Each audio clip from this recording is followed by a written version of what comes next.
semuanya, masih banyak lagi.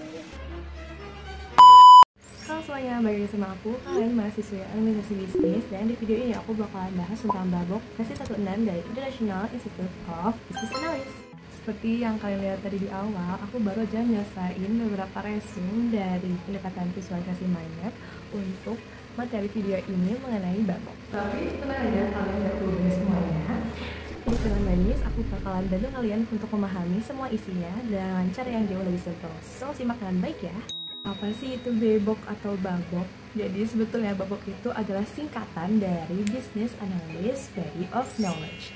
Sama halnya seperti kalau kita lagi ngerakit sebuah lemari atau rak buku yang kita beli dari IKEA atau Informa, kita tuh butuh buku panduan untuk membangun hal itu.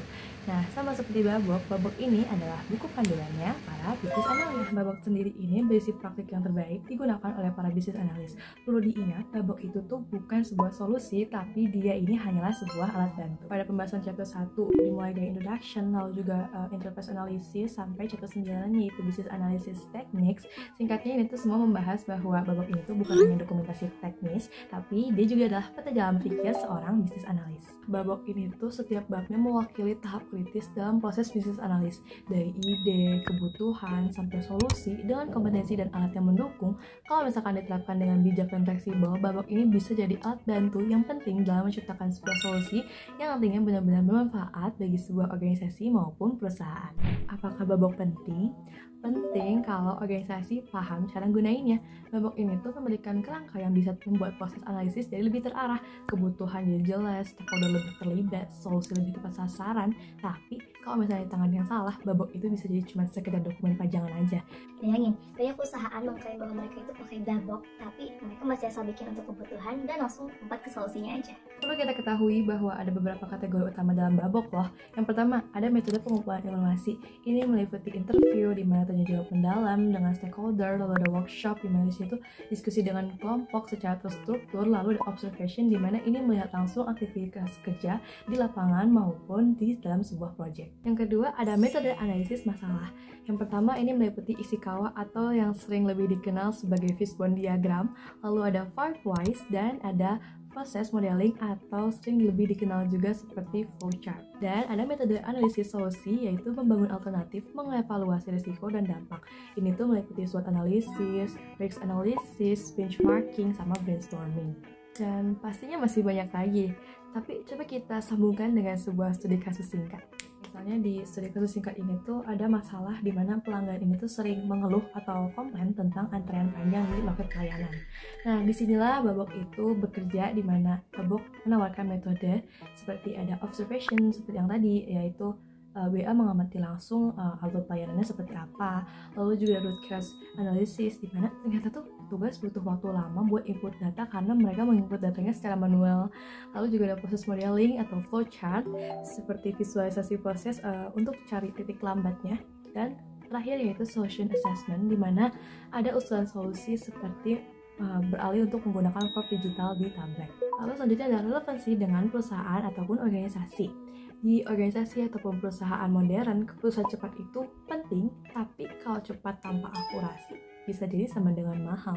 Nah, disinilah relevansi babok bekerja, di mana dia bisa dipakai dalam konteks sistem, proses, layanan, atau strategi. Jadi dia itu nggak terikat dengan metode apapun, agile bisa, waterfall juga bisa. Nah, lalu ada relevansi untuk mendorong pemikiran berbasis nilai. Sayangnya banyak nih organisasi atau perusahaan yang tidak melatih BA-nya secara serius. Akhirnya dari analisis ini menjadi lemah atau weak, lalu proyek gagal, dan akhirnya babok yang disalahkan. Tapi itu tentunya ada beberapa hal yang menarik dari babok. Yang pertama, dia tuh bukan metodologi, tapi dia adalah kerangka fleksibel. Jadi babok ini nggak maksa buat satu cara kerja tertentu, justru ia memberi struktur, bukan sebuah aturan kaku. Nah, ini biasanya tuh cocok untuk organisasi ataupun perusahaan yang pakai agile, waterfall, atau bahkan hybrid. Lalu babok itu kayak teknik yang bisa dipilih. Ada puluhan teknik dalam chapter 9, dari yang sederhana seperti interview sampai yang analitis seperti decision analysis. Para BA ataupun business analyst ini bisa menyesuaikan teknik dengan situasi ataupun segala macam kondisinya. Jadi ya bukan sekedar ikut template aja. Dan terakhir yaitu memperkuat peran business analyst sebagai penentu arah. Babok mengangkat business analyst sebagai penghubung strategis antara kebutuhan bisnis dan solusi. Jadi bukan hanya pencatat, tapi pemikir sistemik dan penentu nilai. Nah, setelah tadi kita bahas bagaimana penjelasannya, apakah penting atau tidak, lalu metode-metodenya, ada nggak sih kritik untuk babok itu sendiri? Tapi masalahnya bukan di babok. Ada penelitian ataupun research yang mengatakan bahwa terlalu banyak bisnis analis yang hafal bab, tapi mereka gagal membangun dialog. Jadi ya, babok kan hanya sekuat pemahaman dan pendekatan saja.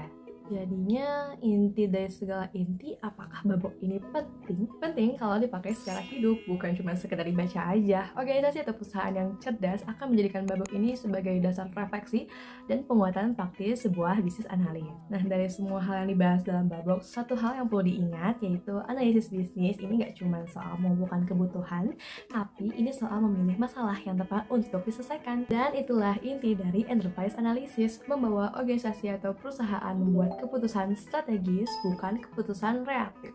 Aku harap penjelasan ini membuka perspektif baru untuk kalian semua, khususnya tentang pentingnya peran bisnis analis. Terima kasih sudah menyimak sampai akhir. See you on the next video. Bye-bye.